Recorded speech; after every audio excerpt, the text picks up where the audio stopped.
आप देख रहे हैं परफेक्ट क्लासेस हिंदी चैनल और इसकी मोबाइल खिड़की पर आज जो विषय वस्तु है वो बहुत मज़ेदार विषय वस्तु है और उसके माध्यम से बहुत सारी चीज़ें प्रतियोगी परीक्षाओं में और कॉलेज पढ़ने वाले विद्यार्थियों के जीवन में और स्कूल पढ़ने वाले विद्यार्थियों के जीवन में हल होती हैं और इससे संबंधित एक दो सवाल आते ही हैं।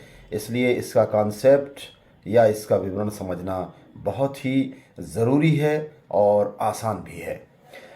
हिंदी विषय में एक शब्द आता है, आपने कई बार सुना होगा, समानार्थी या पर्यायवाची शब्द। इसकी परिभाषा समझ लेते हैं। बोले जाने वाले अलग अलग शब्दों का जब एक ही अर्थ होता है तब उसे समानार्थी या पर्यायवाची शब्द कहा जाता है। विवरण और उदाहरण के जरिए इसे और स्पष्ट तरीके से समझेंगे।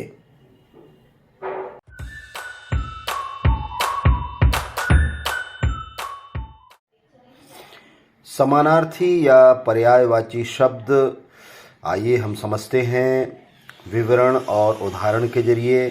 सबसे पहले विवरण समझते हैं, समानार्थी का अर्थ समझते हैं। समानार्थी का अर्थ होता है एक समान अर्थ।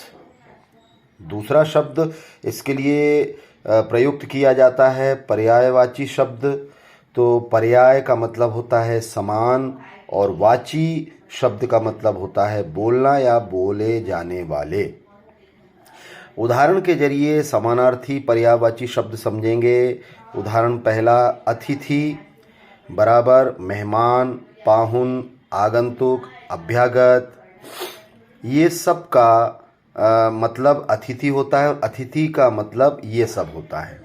दूसरा है अश्व, घोड़ा, तुरंग, घोटक, वाजी, सेंधव, रविपुत्र।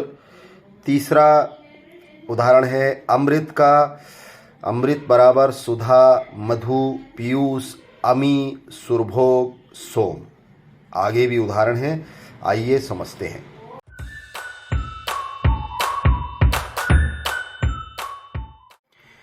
अगले उदाहरण के जरिए और क्लियर करते हैं। चौथा उदाहरण है समानार्थी पर्यायवाची शब्द का अंबर। इसका मतलब होता है आकाश, आसमान, पुष्कर, गगन, फलक, नभ। आम, पांचवा है आम। इसका मतलब होता है आम्र, रसाल, फलराज, अतिसौरभ। मतलब ये पर्यायवाची शब्द और समानार्थी शब्द, ये किसी भी वाक्य में हम इन सब का भी इस्तेमाल या उपयोग कर सकते हैं। इनका मतलब ये होता है और इसका मतलब ये सब होता है। आँख, आँख के दूसरे नाम है नेत्र, नयन, चक्षु, दृग, लोचन, अक्षी, नज़र, अक्ष, चश्म। चश्म से ही चश्मा बना है। कमल हमने सातवां उदाहरण लिया है। इसके दूसरे शब्द हैं जलज, पंकज, अंबुज, सरोज, नीरज, सारंग, राजीव, वारिज और अरविंद। अगला उदाहरण आठवां, कुत्ता। कुत्ता जो है इसके और शब्द होते हैं सारमे, सोनहा, शूनक, गंडक, कुकुर, श्वान। नौवा कौआ, काक, वायस, काड़, काग, बलिपुष्टि और बलिपुष्ट, करकट, पिशुन।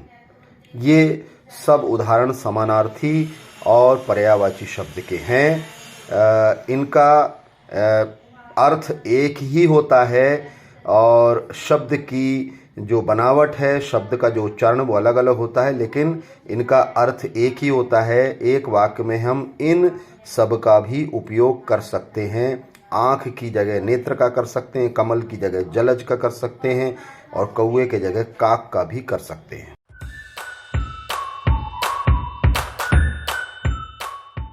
और भी हमने उदाहरण लिए हैं, जैसे 10वां उदाहरण है केला। केला के दूसरे शब्द हैं कदली, भानुफल, गजवसा, कुंजरासरा, मोचा, रंभा।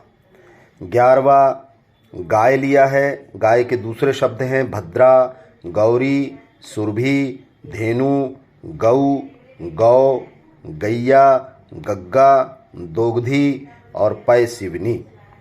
12वां उदाहरण हमने लिया है घर।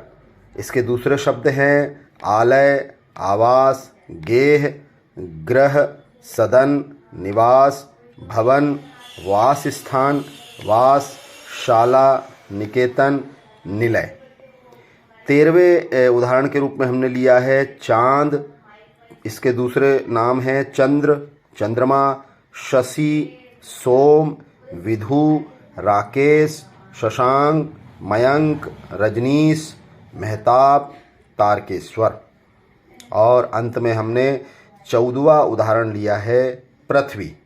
इसके दूसरे नाम हैं भूमि, अचला, वसुधा, ईला, विपुला, अवनी। इन सभी उदाहरणों से आप समझ गए होंगे कि समानार्थी और पर्यायवाची शब्द एक ही होते हैं। इन शब्दों के रूप अलग हैं लेकिन अर्थ एक ही हैं और विभिन्न परिस्थितियों में इनका उपयोग किया जाता है।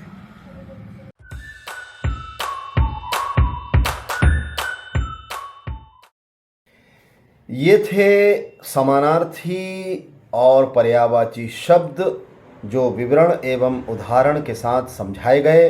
उम्मीद है आपको समानार्थी शब्दों का विषय बिंदु समझ में आया होगा। इसे अंग्रेजी में साइनोमीज कहते हैं। अगले अंक में आपसे फिर मुलाकात होगी हिंदी के किसी मज़ेदार विषय बिंदु के साथ। तो तब तक के लिए आज़ाद सर का कबूल कीजिए। हिंदी नमस्कार।